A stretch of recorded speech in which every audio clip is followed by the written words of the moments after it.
প্রতিজ্ঞা ধারাবাহিকের সাম্প্রতিক ঘটনায় দেবদত্তবাবুকে নির্দোষ প্রমাণ করতে অভি ও ছুটি একজোট হয়েছে। ঝুমকির থানায় যেতে অস্বীকার করা এবং রুমা কাঞ্জিলালের হুমকি এই রহস্যকে আরও ঘনীভূত করেছে। অভি যখন দেবদত্তবাবুকে জেল থেকে বের করার উপায় খুঁজছেন, তখন ঝুমকির বারবার থানায় যেতে অস্বীকার করা তার মনে গভীর সন্দেহের সৃষ্টি করে।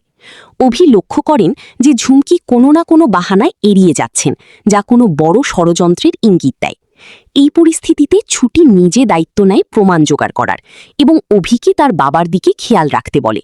ছুটি আত্মবিশ্বাসের সাথে জানায় যে সে সমস্ত প্রমাণ জোগাড় করে অভির হাতে তুলে দেবে।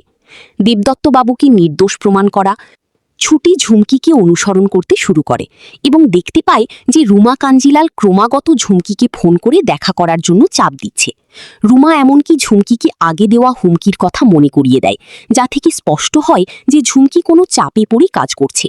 ঝুমকি অনিচ্ছা সত্ত্বেও রুমার সাথে দেখা করতে রাজি হয়, আর এই পুরো কথোপকথনটি আড়াল থেকে শুনে ফেলে ছুটি।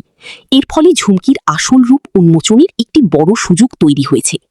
ছুটি ঝুমকির বিরুদ্ধে প্রয়োজনীয় সমস্ত প্রমাণ জোগাড় করার দায়িত্ব পালন করবে। অভি জেলে থাকা দেবদত্তবাবুর আইনি ও ব্যক্তিগত নিরাপত্তার দিকে নজর রাখবে। ঝুমকি রুমা কাঞ্জিলালের দেওয়া নির্দিষ্ট স্থানে তার সাথে দেখা করতে যাবে, যা ছুটি অনুসরণ করবে। ঝুমকি ও রুমা কাঞ্জিলালের গোপন আতাত এখন ছুটির নজরে চলে এসেছে। ছুটির এই সাহসী পদক্ষেপ এবং সংগৃহীত প্রমাণ সম্ভবত দেবদত্তবাবুকে নির্দোষ প্রমাণ করতে এবং গল্পের মোড় ঘুরিয়ে দিতে প্রধান ভূমিকা পালন করবে।